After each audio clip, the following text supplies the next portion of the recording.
What's up, everybody? Gene Fetty back at you with another episode of the All Access Podcast from Dent Repair Now. This is episode, oh man, I didn't look. I think 57. Yeah, Chase was 56. 57. Welcome back to the show. Back at the fort, recording in the basement, because this is actually a pretty good place to record. I kind of dig it. Probably need to bring like a boom arm home and set up a mic here and maybe a little studio light so I don't get quite the shadow. But other than that, it's a great place to be. Oh, what is going on? So, this episode, I want to do a little bit of like real shop talk. And I'm also going to put my phone on Do Not Disturb because I forgot to. So we just had and I guess maybe this inspired me, right? We had the Shop Owners Roundtable at MTE. Liv is currently working on the editing of that. We had four cameras, three cameras, four cameras. No, we had four cameras, so four different camera angles and five speakers, so five separate mics into four cameras. Each camera that had a mic had two of them had two, and one of them had one. Like, thank God for Liv, because I don't think I could wrap my head around all of that. But I know she's actively working on it. Hopefully, in the next week or so, it will be up. Actually, I think all of the classes from MTE will be up and available at dentrepairnow.com/institute as part of the free archive. And all of the other previous MTE recordings we had and several other free classes are all available at dentrepairnow.com/institute. Go to like the all courses page and sign up there. It's free. And if you were ever logged in and ever had a class, you are part of the free archive. You have access to all of those. So go check them out. There's a treasure trove of valuable information, absolutely free, no strings attached. So, again, I think maybe that, and then I was listening to, I guess it would be like 2 episodes ago, or no, maybe it's the most recent PDR College Podcast episode, but I was also listening to Keith on the Dent Slayer show. And between the two of those, like there was lots of good business advice, as always, if you're listening to Keith. And then Dent Slayer always goes deep. I highly recommend the Dent Slayer episode. That's Keith Cosentino, episode 2. I don't remember what episode Dent Slayer's on, but check it out. It's another great show, full of great information, and they dove deep on some topics that I found really interesting. So I thought, why not go a little deep on here? And actually, I think we're going to bring these levels down just a little bit because I think we're clipping, and that drives me crazy. So, shop ownership. I also had a gentleman reach out, might have been just pre-MTE, talking employees and business and shops and what all that looks like. And I will definitely tip my hat to Keith on this one. And I think he picked it up from some guru somewhere. But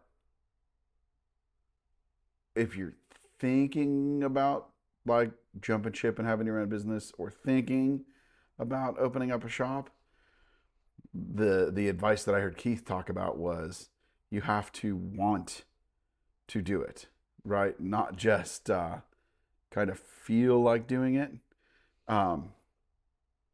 If you're not driven, man, don't do it.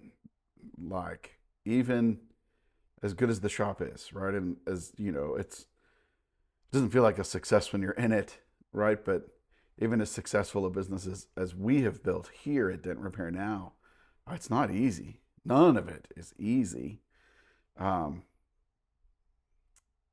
gentleman who called for advice, whatever, pre-MTE, was sort of shocked to hear that even being where I'm at, like, it's not an easy run. Or if you listen to Matt Moore, talk about it. We talked about it at the round table. Like, it's not necessarily the easiest thing in the world. What does shop life look like?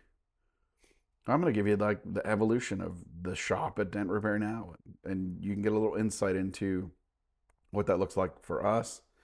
Um, some of the pitfalls, some of the wins. Right, it's certainly not all bad. I wouldn't continue to do it if it were all bad. Um, so I'm in Pittsburgh, Northeast. The weather can suck. I think we end up with on average one more rainy day per year than Seattle, which is why I pick on Doug Hillius so much about how sunny it is in Seattle every time he posts pictures. Um, but our weather sucks here, and we get winter. Right, we're nearing the end of winter. I think tonight after dinner, I think Melissa said there's like 32 days until spring, and I'm super stoked for that. But right, it gets cold. So in my evolution of business, I went from wholesale to mobile retail, and then I was looking, air quotes, loosely looking for a shop. But finding a shop isn't necessarily easy. Finding the right shop definitely isn't easy. But like, I'd sort of put it out into the universe, like, oh man, I need a shop. I remember the day that I went from like just gently putting it out there to, man, I need a freaking shop. So it was wintertime, probably January, right? Because I think we signed the lease in February, but it was probably January. It had snowed, as it does in Pittsburgh, and we're like, I won't call off just because of the snow. It's just snow and cold. So I reach out to this customer that we had scheduled, and I'm like, hey, are you home?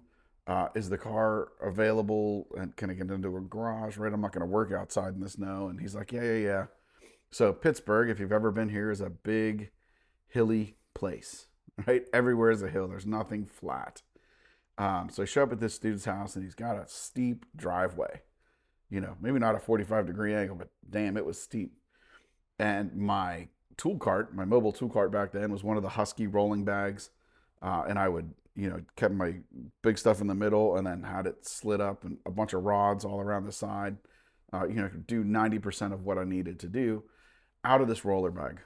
So roll up, I'm in the garage, and I don't remember exactly how it happened, but I can still see the bag as I was coming back down the driveway. I don't know if he stopped and asked me a question or something, but my bag is sitting there across the driveway, right? Wheels down, because I was rolling it down, and it starts to slide, and I can't catch it, and it's sliding, and it hits something and tips over, and all of my shit flies out into this dude's snow-covered driveway. So I'm like digging through the snow, picking up my wet, cold, snow-covered tools to put them back in my bag. I got to make sure I don't lose anything. And I'm like, you know what?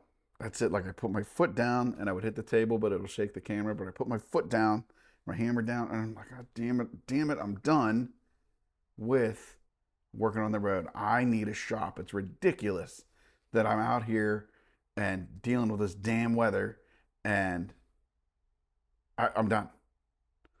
It was inside of a week that, right, I remember I'd stopped at a Panera, that was like my mobile office back in the day, was a Panera. If I needed to do some computer work, I would, and during the day or in between jobs, I would stop at a Panera, get a coffee, and hop on Wi-Fi and do whatever I needed to do. Well, I got out, and I'm coming back down the road, and I turned right at this corner to get back on the Parkway to head home. And I'm on the phone talking to Jennifer, our old office manager, and I turn and I'm looking, and it like took a second to click, and I'm like, that sign just said shop for rent, and it's this cool little garage. Like, turns out it's 3 bays, on a great corner right off the Parkway, right in between the airport and downtown Pittsburgh. I mean, like, perfect. I literally spin back around. I go down, I call the number, and it said short-term lease available, call Dawn, whatever, 412, blah, blah, blah, blah, blah. So I call it, and I'm like, hey, is Dawn there? And, they passed me over to him. And I'm like, what's the short-term lease and what are we looking at? He's like, well, it's available. Um, Short-term lease, there's a thing going on with the county. I can guarantee you a year. Do you want to come look at it? I'm like, I'll look at it right now. I'm in the parking lot. And he's like, well, I can't do now. He's like, but how early do you want to come tomorrow? And whatever, I think we set a time, like call it 9 a.m. or something. So me and Melissa roll in at 9 and we walk into this place, and great place. It needs cleaned up. It's dirty, but amazing first shop. Perfect little first shop. He tells us how much he wants, and it is like a steal. Like, if it went south, I could hit the Hale Trail for like a week or two and pay the entire year, that I'm signing my life away to. I'm like, that's almost zero risk. Like, I could just pay for this thing and not even use it. Like, I can make this happen. And Melissa stepped up. He was sort of hemming and hawing. And I remember she pulled the checkbook out of her purse, and she's like, who do I make the check out to? We'll take it. What do you need? And old Don, rest in peace, Donnie, was like a little taken back. And he's like, well, it'll be, this much if we pay the taxes and then a security deposit of 1 month. And she's like, sounds good to me. Here you go. We'll take it. Right. And I think we signed that lease on, I think it was February 7th of 18. We signed the lease. And I'm like, Dent Repair Now has a home. Right. Like, we started renovating immediately. I just bootstrapping it. Like, we knew we were only going to be there for a year. It was the end of the winter, right? So it's slower. We burned through a little bit of reserves, but we're like, we're going to bootstrap this thing. We're going to make it nice, get it all cleaned up and painted, and build a new front office and clean the windows. It had this horrible gold reflective tint. Like, it looked closed when it was open. We'll get the building painted. We'll put a new bathroom in. Literally scrape the grease off the floor from the old dirty mechanics that were in there. I remember going for a ride with my buddy Charlie, the dentist, who brought PDR to Pittsburgh and who got me into the business. What's up, Charlie? We were driving. I don't remember why we drove. Something. Maybe we had to stop along the way. Anyways, we rented a car to drive to St. Louis to go to Ryan Hampton's Hale Expo that I was speaking in at the time. And we were flying back. So I don't remember why we drove, or maybe there weren't any flights when we had to leave, but St. Louis is like 8 hours. So we Blues Brothered it up and hit the car and went. But I remember talking to Charlie, right, who'd always was a, mobile guy, wholesale guy, would just do retail when he could. He had a couple garages for hot rods, but he never set up a shop. He never went full shop guy, right? Even today, he's got a beautiful little shop. Well, I say little, it's as big as mine, repair-wise. But he's got a bunch of hot rods in it. But he still focuses on his wholesale, which is cool. But I remember driving out, and I'm like, man, I got such a great deal on this. It's just outside the city, a little bit west of the city. I'm like, you know what? I'm gonna find like, because Pittsburgh's funny, like nobody wants to go too far.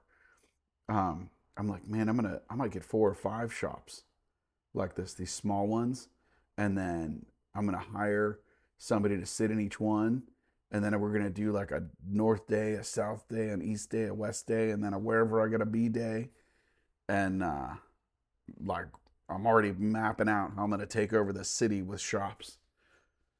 And then, right, come March, it'll show up on my feed, but March whatever, our first official opening day, right, we pop in, and I sit there.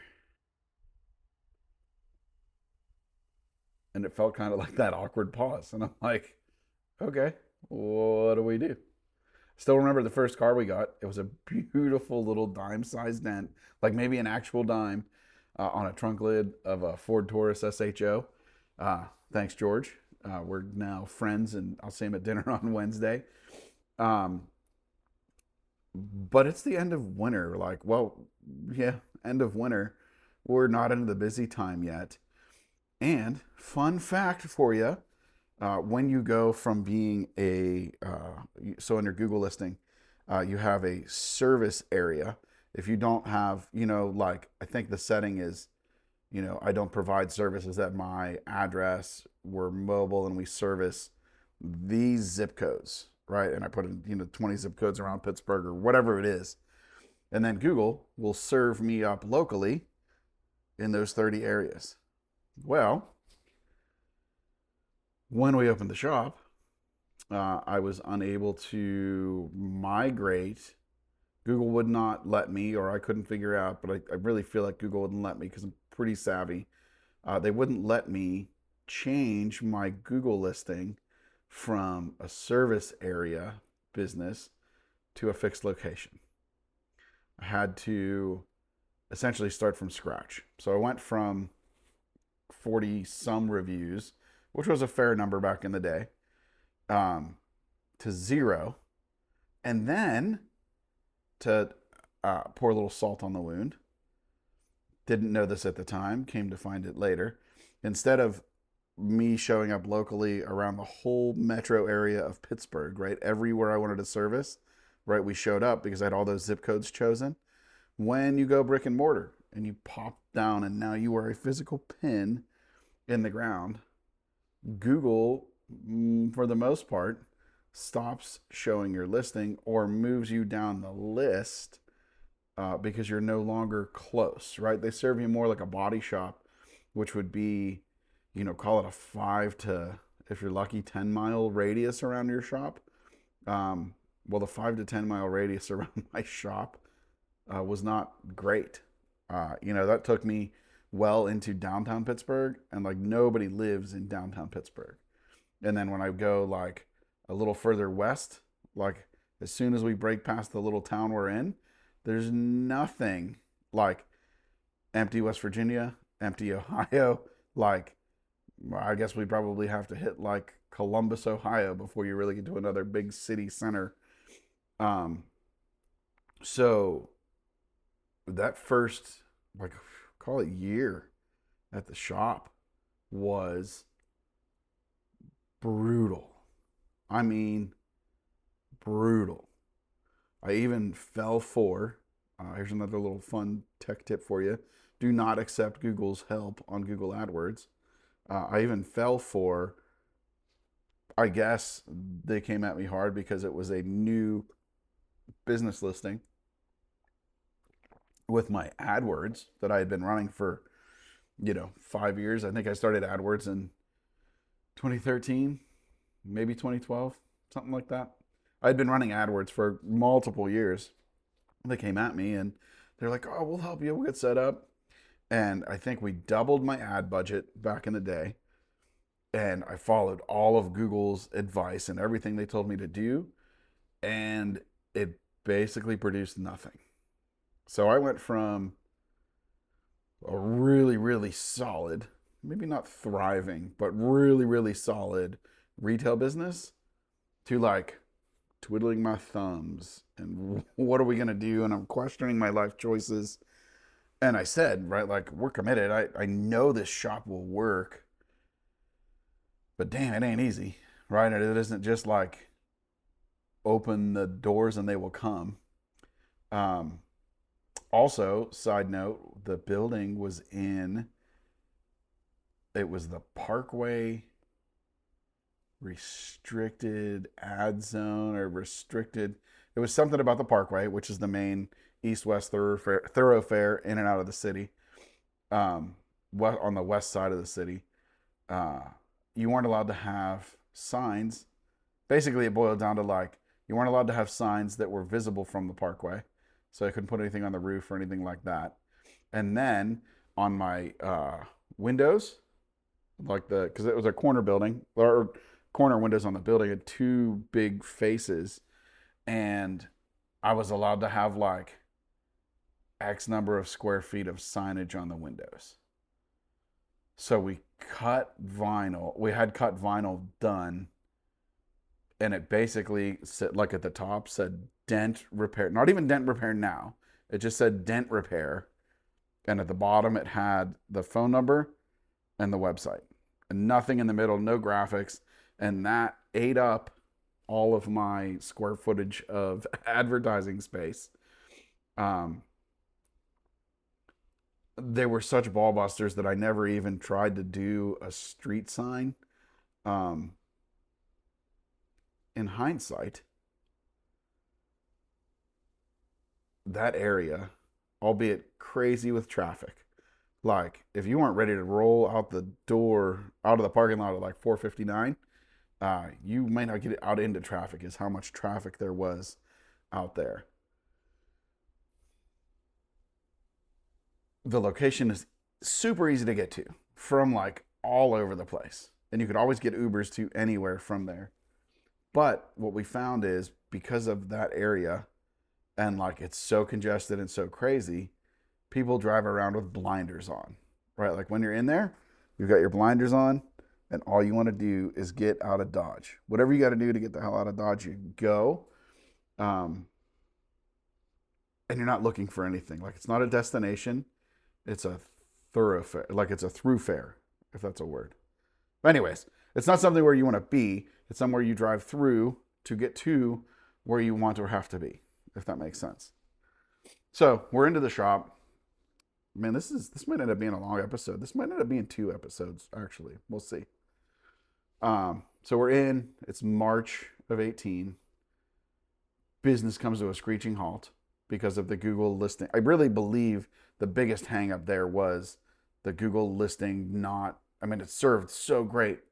And then the new one, and being a fixed business, like it didn't serve well at all. And then I got really bad Google Ads advice from Google. Their goal is to take your money. And if you do what they tell you to do, they will just take more of your money and not guarantee you results. So be careful, be cautious of that. It's the real deal. So if you remember a little bit ago, I said that Don, the landlord, had said it was a short-term lease and he could guarantee us a year. So when we were doing renovations and everything, we were like, okay, we might be kicked out of here in a year, so we're not going to go like balls out and make it as nice as we can. We're going to make it nice, but like on a budget that if we have to walk away in a year, it doesn't hurt so bad. Well, the catch was the county was taking the building for a road project. They're like widening the road, and then the road next to the building, they were moving to come through the building, right? Like literally demolishing the building to put a road through it. And he's like, listen, we've been here. This was his old shop, him and his brother. And then they bought land and built a big shop, like 2 addresses down with a gas station and everything. He's like, we've been here since 76. And, they always talk about stuff like this and it doesn't come through. He goes, honestly, you could be here for a few years. He's like, but because of what they told me and everything, he's like, I can only give you the 1-year lease. And then we'll just go, it'll just auto month to month. I'm like, all right. So then cue the county, right? So we signed in February. So according to Don, we should be good till the following February. In May, the county calls me and they're like, hey, we need to have a meeting. We heard you're the tenant out at 4699. I'm like, all right. So this dude comes in, Mason, who was great, by the way. We worked with him for, it turns out, spoiler alert, years. But he comes in and he's like, hey, I'm Mason. I handle the relocations for the county. This is what my business does, or this is what my company does. We'll help walk you through this. He's like, I'll sort of be your guide. We'll help you find a new space, blah, blah, blah. But we're going to need you out by the end of the year. Dude, we just got in here. Like, okay, like it is what it is. And I guess we have, 8 or 9 months now to see if we want to do another shop or what that looks like. Grind through the summer, come into fall, like gaining traction, starting to probably the biggest add-on or the biggest advantage that I start to notice with having a shop is I can get more involved with repairs. I can take on repairs that are larger. And um, there was a little hailstorm 30 minutes north, real small. But we can start to capture hail cars and hold them and wait for the insurance company.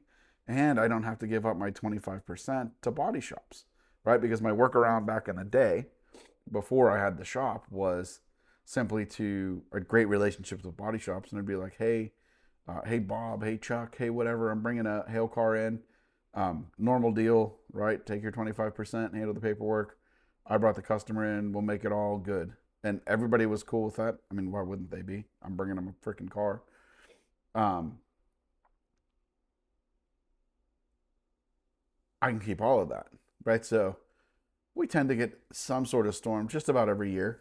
And I'm like, all right, so if I can capture some cars and keep that 25% for myself and manage everything, like, all right, the shop's starting to make sense. And then I can start to get into some bigger smash work, right? Which I've always enjoyed. But it's hard to go to somebody's house for like 2 or 3 days or whatever if you're waiting for a adjuster to show up, or if I want to take a door off and put it on a stand, like that's pretty awkward at your house. I can do all of this at the shop, right? I've got my scanner, I've got my Wi-Fi. Like we can make this, and I don't have to worry about the elements. Like I can just work.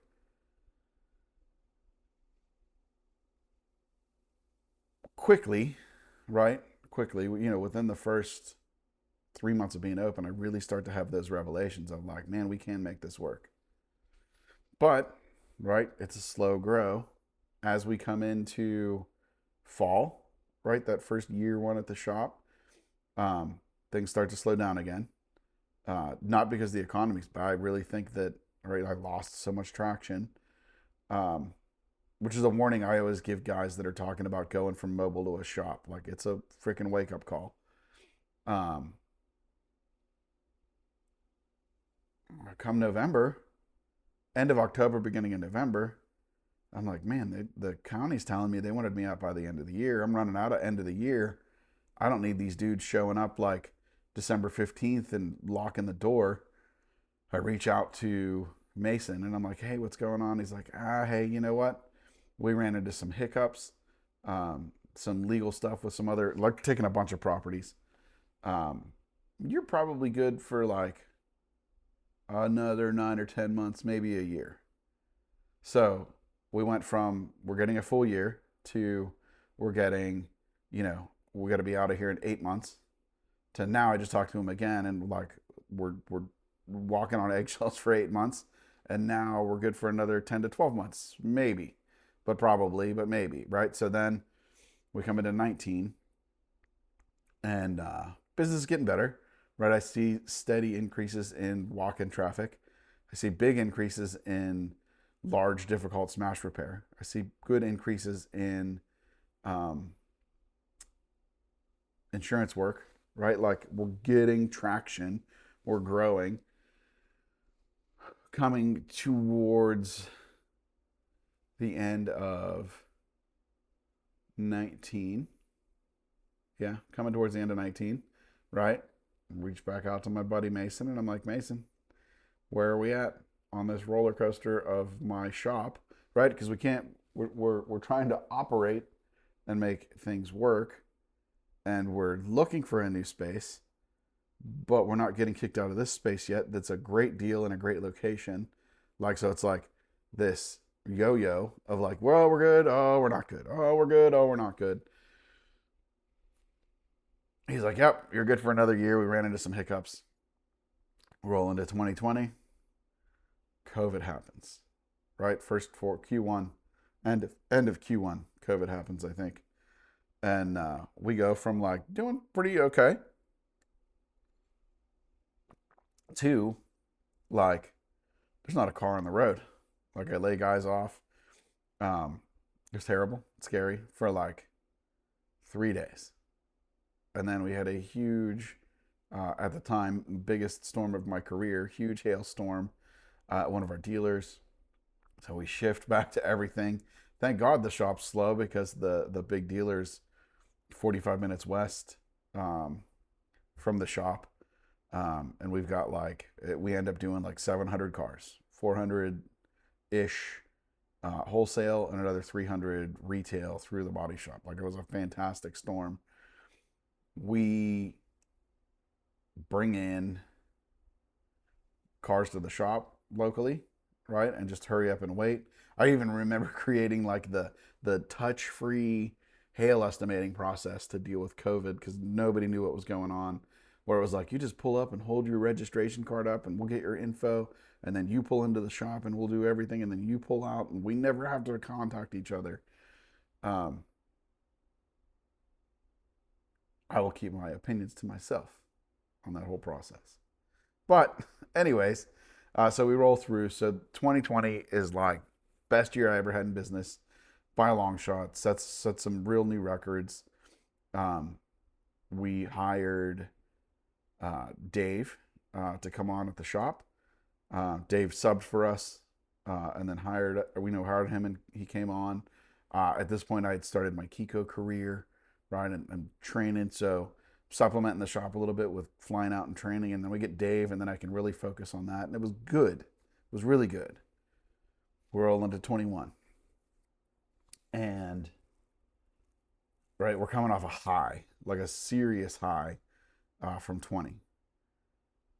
But there was a big backlash into 21.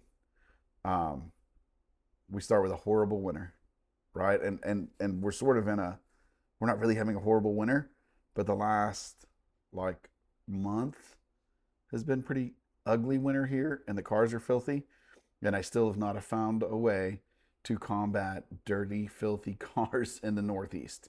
Like, when they're nasty, dirty, nobody's looking at the car, dude. Just not going to happen. Oh, pause there, right? Like, so end of 20, reach out to Mason. He's like, wow, we're on hold. I don't know when we're going to do this. It's coming. He's like, let's figure this year thing again. He's like, but you may be more than a year. Like, not shocking that COVID screwed that up. I was really hoping that COVID would have screwed up the funding and they would have shut the project down, but they didn't. So, right, we trudged through. So we bring Dave on at the end of 20, acquire his company, bring him in, hire him full time.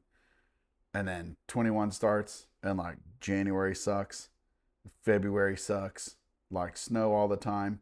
My joke was I could have just brought a 55-gallon barrel into the shop on February 1st and filled it full of money and like caught it on fire and roasted some hot dogs and ate them and then closed the shop down and went home, and it would have cost me less money than being open for February. It was just one of those months. Just I've only had a couple of those months in my career, but it's all weather related. And when it snows every single day, we're just not going to fix cars here. That's what it boils down to. Coming to March, right now I'm starting to not sweat, like, but we're not booming. We're not where we want to be. The dealers are off, right? Because they're all sort of coming out of that COVID hangover where they were killing it and selling cars and doing like, brand new prices on used cars with 50,000 miles. And like, that's, again, I will keep my opinions to myself on that. But we're slow, right? And this younger salesman comes in, and I can't remember. I don't want to dog the company, so I'm not even gonna make a name up or pretend. But like, it was an online marketing company that manages AdWords and manages your Google listing. Not one of the ones in the PDR space that I also don't recommend. I'll leave it at that. But anyways, this dude comes in sharp. We connected.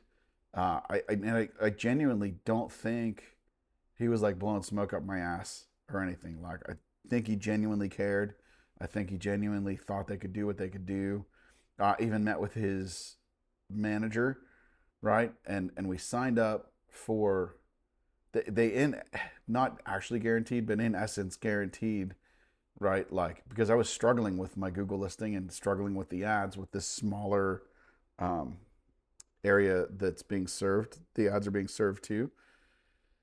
And they're like, oh, we can do this, we'll increase your ad spend. And it wasn't an expensive management, like $300 to $500 a month for management fee, which is not expensive, right? Like if somebody could actually manage my Google listing and my Google ads for $300 to $500 a month and produce results, like, dude, sign me up. In fact, my current Google Ads management company is like $200 a month, and they do a pretty fantastic job for what they've got.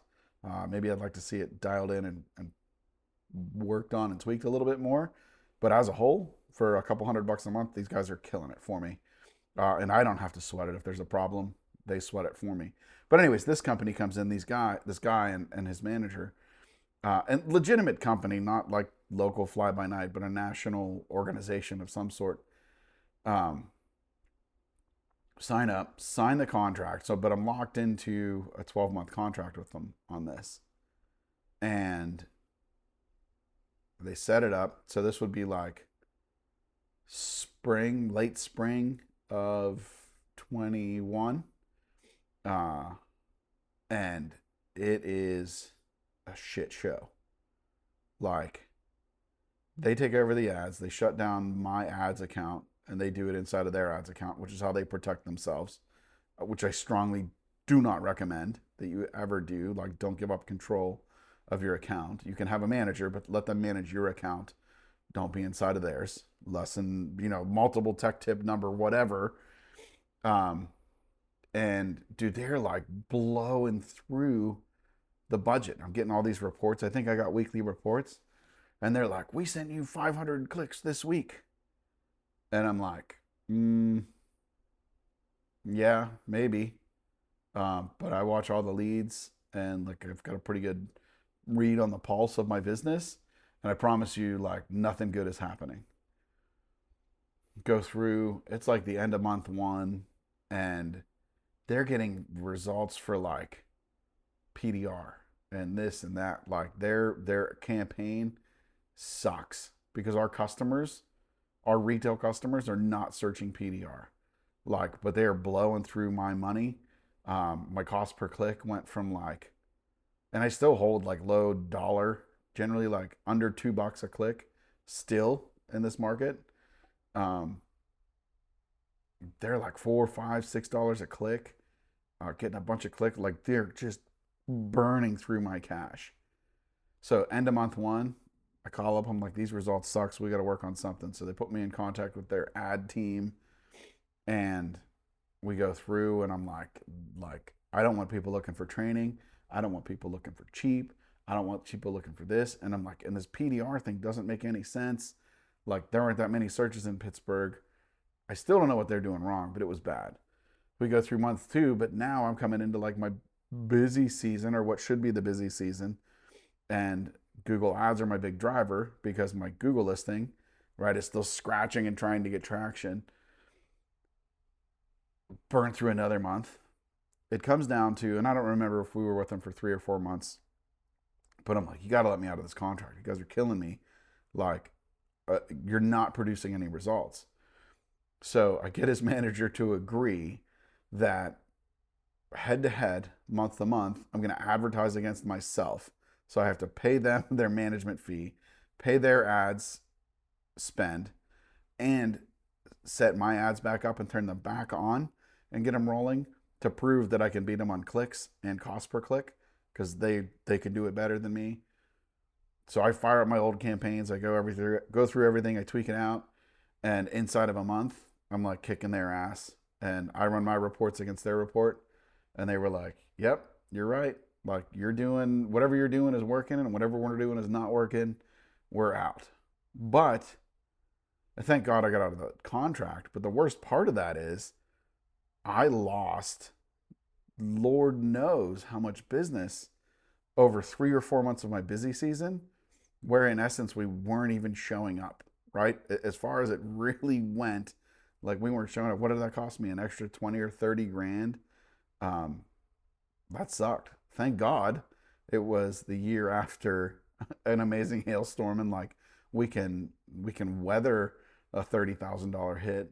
But damn, that's a lot of money. Like, again, I would have been just as well to bring that big old burn barrel back out and have another hot dog roast and forget about the stress and at least eat a couple hot dogs. We scratch back, um, take back over the ads, instantly see the increase in traffic, um, an increase in business. We survive 21, and it is like that was a difficult year of business. And really, the first year, right? So I started in '02. That was really the first year that I took a step back. Now, we didn't have a hailstorm. I knew sales would be down, but like non-hail sales year over year, lost my ass that year. That was an expensive year. None of us in the company made any. I mean, we made money, but we didn't make good money. That year hurt a lot. Um, then we came into 22, right? Survived that. Still the same like bouncing yo-yo with the county. Oh, you're good. Oh, you're not good. Oh, you're good. Oh, you're not good. We're on this perpetual. Um, oh, you're good for 12 more months. But what kind of decisions? Like 12 months, I promise you, goes really fast. Like, what can we do? We go through 22. We run into the next issue with having the shop, right? We're like a tri-state business. Serve a pretty big geographical area with wholesale and the retail locally here. Excuse me. We get a huge hailstorm in Morgantown, West Virginia, which is it's a great town. We own the town. If it's a shop or dealership worth having, like that is our town. We've been there for years. Takes a direct hit, gnarly storm. I mean, like the one body shop we ended up doing a bunch of cars there, but they had like 200 and some cars on the lot. We thought the lot took a direct hit. Like on the map, it should have taken a direct hit. I'm not sure how the damage missed it. But like locked up, and these cars go from like really nice to, hey, this needs a hood, roof, trunk, and rail if it's not totaled. Like nasty stuff and everything in between. Thank goodness for hail, right? We love hail. We always want to capture what we can. But then an hour north of us, also gets blasted with some hail. So our shop sits kind of in the middle of these two storms. And right, we had Dave, but Dave lives an hour north. And some of the body shops that we acquired when we acquired Dave's company and brought Dave in, right, were hit. And down here is hit. I had to close the shop up, right? Which broke my heart because I've been scratching for the last, 18 to 24 years to build traffic into this shop. And then suddenly, I can't staff the shop because scrambling Dave north, I'm scrambling south. And we are, that south storm wasn't enough to bring a bunch of guys in. We were able to bring one guy in. And then it was just like the whole time, just on the cusp of like, we could bring one more guy in, but then that would start eating into other guys' work, if that makes sense. So we go into full scramble mode. That was the year I actually picked up my trailer. So I could leave all of my stuff built and like roll into a body shop, roll out, work, put out whatever fires I had to put out, roll back into the cart or back into the trailer and bounce around. Again, amazing year, a new record-setting year for us. And, but I had like a month probably a little better than a month in the middle of busy season where I couldn't staff the shop all the time. I couldn't always get Melissa there, right? The kids were still in school. It was a struggle to keep it going. I'm certain we lost some traction. I'm certain we lost some business there. But how are you going to chase those $400 cars instead of the $4,000, $5,000, $8,000 cars? Right? That just doesn't make sense. But we survive, right? It is what it is. Come back, and right, we're really starting to get some traction. Now we're into 23, I think. 22, 23. Yeah, that sounds right. Yeah. 23, start to double down. And now I'm like, all right, man, we've got, we're getting traction here. We're getting build. We survived that hailstorm. That was great. Like, let's reinvest in the company again. And we start, that's around the time that we start to hire Dylan. Oh, that was when we did our first level up. Speaking of which, level up, we sold out the first class so fast that we are trying to do a second class. March 5th, 6th, and 7th, we're opening up or attempting to open up a second level up. Me and John and you for 3 days, Thursday, Friday, Saturday, in my shop at Dent Repair Now, diving into difficult technical repairs to help you level up. We need 5 people. We've got 2 people that said yes. We've got a third one that I'm putting the screws to. We still need a couple more. If you're thinking about it, if you've ever thought about it, how can you not lock yourself in a room or shop with me and John to go deep for 3 days for only $3,000, right? And really, I only need $100 to hold your spot. So head on over to dentrepairnow.com/level up, make that deposit, lock it in, and let's see if we can get this class full. And don't worry, you're not throwing your $100 away. If we don't do it, I will refund you 100% of your $100. I'll eat all the fees. You don't have to sweat anything. Go check that out. But anyways, we did our level up. That's also the year that we hired Dylan on, right, to start making a hard push on media and everything like that. It's the year I stepped away from Kiko to start the Institute, to stay home more, to train how I want to train and do everything like that. Doubling down, going hard in 23, right? We hired Dana to do some outreach and outside sales. Rocking and rolling through. Good year that year. Late 23, we get another a freak Thanksgiving-ish nasty hailstorm. Thank God this wasn't a direct hit because these cars were a mess. But it was about an hour southeast of us that got just freaking smoked. And we ended up pulling a bunch of straggler cars off of that. Former customers, people that couldn't get into the body shops because these cars were getting roofs and everything. And we sort of cherry picked what we wanted and had a great start into end of 23, beginning of 24. I think that was the year. It's all a blur. Anyways, it's good. Plug along. I did make some poor choices. Not poor choices, because we made growth. I let myself overinvest in people, and I let my payroll get a little too big without seeing the return on the other side. Like, that is definitely something that you got to watch. I like to invest in people. I like to work with people. I like how people can help you do more things, but be cautious of overspending on your people and not getting the return that you need out of them, right? You got to stay profitable. You got to make that happen. Lesson learned.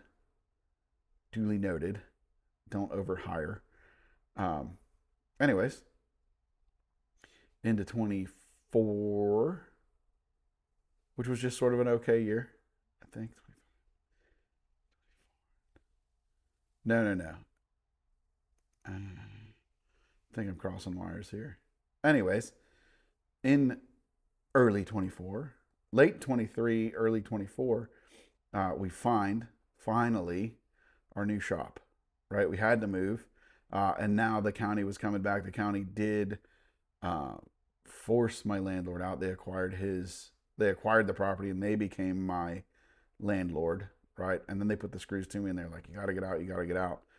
So, divine intervention. I truly believe everything works out the way it's supposed to work out. Um, our current shop shows up on my search that I've done a billion times at this point. Like, I think my fingers were just like loopnet.com, Craigslist, Facebook Marketplace, Realtor, like anywhere that you could find commercial real estate, like my fingers would just go. I looked, 4 or 5 days a week, every week for years looking for the right place.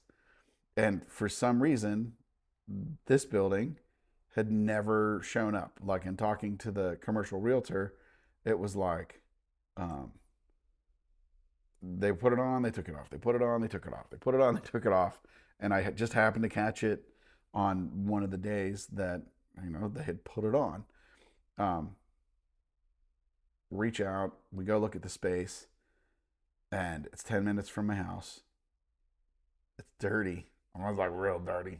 Mechanic shop dirty. Like you walk into the waiting area and you can smell the grease. Like you left there and wanted to wash your clothes. But we're looking at the space and I'm like, man, there's good studio in the back. Great customer waiting area. The shop's bigger. The garage space here is bigger than the entire building at the first shop. Like it's a big, nice move up for us. But right, we start talking some numbers and it comes at a cost. Like pretty significant cost. Like if we went back 10 years and you were like, hey man, you're going to find this shop and this is how much it's going to cost you to open your door, I would be like, bro, you're crazy. We ain't doing that. But here we are, right? It's just water. But, cheers nonetheless. Like here we are.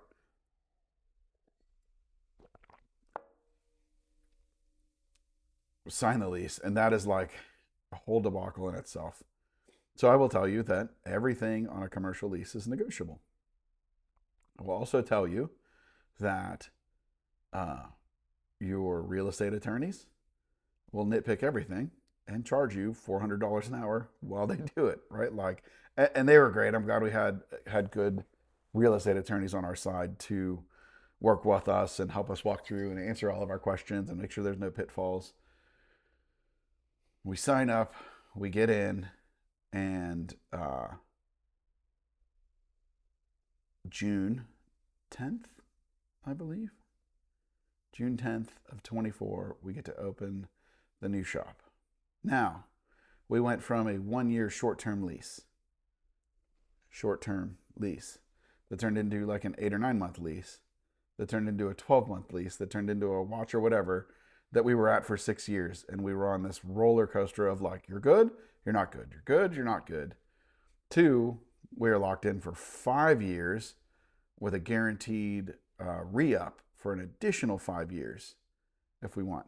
So that means like we can come into this place and we can do great signage and we can make the shop beautiful and we can invest in it because we know for sure we're here for 5 years. And if we love it and it's amazing, we can be here for at least 10, right? It's non-negotiable. It's just we say yes, they have to say yes. And as long as we're paying our rent, we go to town. So we open up. I missed most of the build out because a good friend of mine needed help with a hailstorm. And due to the overhiring practice that I went through, right, needed to stack up some extra cash, some extra working money. So I go on the road to do some hail. And it was a good gig, a great gig with great people. Like we vacationed with them. Thank you, Dan. Super blessed to have the opportunity. Melissa steps up and takes the reins and runs, and the whole crew gets on board, and the shop looks amazing. Like scrubbed it head to toe, put the new floor in, like primo first day. I was there for the move, and then I think I was back on the road for opening day. I don't even know that I was there for opening day. or if I was, it was like a couple days and then back to the hailstorm. For years prior to having the first shop, and then even having the first shop, I thought prime location didn't matter that much because I thought the first space was a prime location. And accessibility wise, it absolutely was prime location. But it wasn't the right traffic. And I thought, well, we can just, and we did, we grew it, and foot traffic eventually got good at the first shop, and business was good at the first shop, and it was all good, and we outgrew the first shop. It was great, but it was a tough grow. Shop 2, the current shop, we are on the major north-south thoroughfare, non-interstate, for Washington, which was the little city, straight to Pittsburgh, in the suburbs, on the edge of, or deeply in, but towards the edge of very affluent suburbs of Pittsburgh. We have I think it's a 40-acre BMW store across the street. A brand new $40 million Lexus store just opened up. It's not a half a mile to the Volvo, Land Rover, Jaguar store. And we're no longer in an area where people are putting their blinders on and want to go away, right? We're in an area where people are going to places. The old adage of location, location, location is absolutely true. I should have listened to old Johnny O back in the day, one of my first bosses at a real job, where he preached that location, location, location. So it took us probably 4 years to build decent walk-in foot traffic at the old store, at the old shop. And we were there for 6 years, and it was pretty good foot traffic. From month 1 at the new shop, the new premium location, walk-in traffic is as good or was as good or better than 6 years at the previous store. And the clientele just want to fix their cars, right? It wasn't like we were in a low income area, but we went from call it normal median income to a high income area. And now, right, I see jobs that before people would have hemmed and hawed on, or hey, you know what, maybe I'll make an insurance claim for that, to now they're all right, when we get in, I'm not making a claim for this, let's just get it done. It's pretty fantastic. So location, location, location matters. The new shop has been fantastic. The space is great. Having the studio to produce content is great. As we get the studio built out for what I want it to be, it's going to be even greater. We're putting in a little store for some PDR and GPR supplies, right? So we'll have another little revenue stream there, which will be cool. It has been a pretty fantastic ride, but it has absolutely been a roller coaster to go from the freedom of mobile repair, right? Where if I want a day off, I just take a day off. Just don't schedule any cars. If I get done early, I just go home. If I want to go hit a bucket of balls at the driving range in the middle of the day, I just swing into the driving range in between appointments and hit a bucket of balls. 2, right, as Keith calls it, his drywall prison, right, where you're locked into the shop and you have to be there. I would not do the shop again. I would probably go bigger out of the gate and go for the better location. Find the money to make the opportunity work, right? Don't go off the beaten path. That being in the thick of it, I really think is something that makes a big difference. Um, we've gotten into really big repairs. I've been able to get into more education, right, with the bigger shop. With the old shop, if I wanted to create content or teach, I would have to shut the shop down in order to teach or to create content. Now with this space, right, I've got my whole studio space, which I can train in. I've got multiple bays, so I can work and train a student in a working bay and not take up the whole shop because the old shop was so small. I guess I give you all this. One, to share my story. Love to tell stories.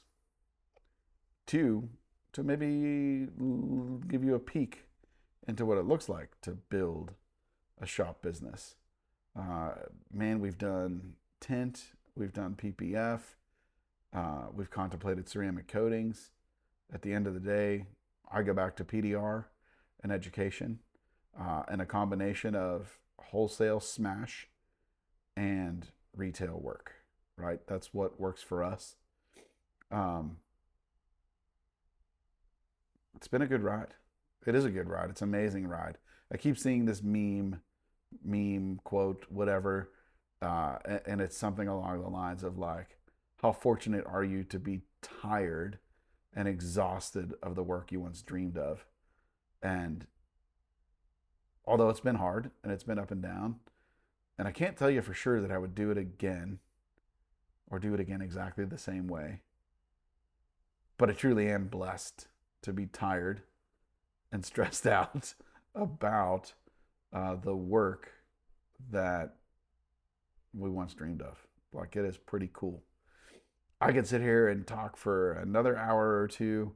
I think when we pick this back up, it's going to be less about the shop and more about business and people and growing your team and the struggles that come there. It won't be next episode, I don't think, but it will be another episode that we do. Don't forget, if you were on the fence, if you're thinking about it, if you thought about it, I'll tell you what, if half of the people that told me, man, I really wanted to do the level up last time, but I couldn't do it, next time I want to do it, if half of you all said yes, we'd be teaching for the next month. However, class 1 sold out in like 4 days. I opened it up Monday morning, and Friday morning, like before the day even got started, it was sold out. Thank you so much. Super grateful. We're opening up that second class if we get at least 5 people to sign up.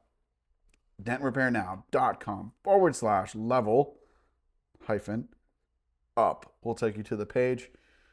Drop your $100 deposit. We've got 2 yeses. I've got a third one I'm putting screws to. We need a couple more people to make this class happen. Get on there and make it happen. If we don't get the reach out this week to make it happen, we're going to pull the plug so Jean can schedule his flights back home, and we'll send him back to Slovenia with just one more class under his belt. How about some feelers? Anson's open house is going to be, let me find Miss Christina.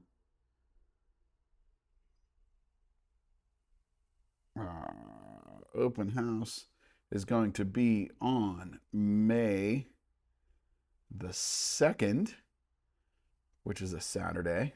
Also, their 30th anniversary. It's going to be a big event. Christina opened up a training day for me on May 1st. I'm thinking, what do you think about an advanced glue pull day at Anson the day before the open house? Hit me up. Send me some DMs. Let me know your thoughts. I really think that's what I'm going to pull the trigger on. I've done a few like glue pull 101s. We're definitely going to do something different, and I'm thinking it's going to be an advanced glue pull at the open house. And that'll kind of get me geared up for the Cam Auto GPR competition the 16th and 17th, I think. 15, 16, 16, 17. 15, 16, 17, something like that in Montreal. I am signed up for the glue pull only competition this year. 100% glue pull on a quarter panel. I get a glue pull light, hammer, knockdown, slappers. That's it. No access to the back of the panel. I am stoked to see what I can do. And they're again doing the GPR PDR competition that I competed in last year for Team USA. Check that out at camautopro.com. I don't know if it's full yet, but you could also just attend. I am super stoked to be heading up to there. And also, it looks like I will be making the trip to Italy for the DB Expo and the training beforehand. Just trying to put some more details in before that. Not doing the training, attending the training, being at the training, but working on some details. Looking like that is going to happen. As always, follow us on social media at Dent Repair Now. Thanks for listening. I hope you enjoyed my journey into shop ownership, the ups, the downs, the goods, the bads, and all of that good stuff. Until next week, see ya.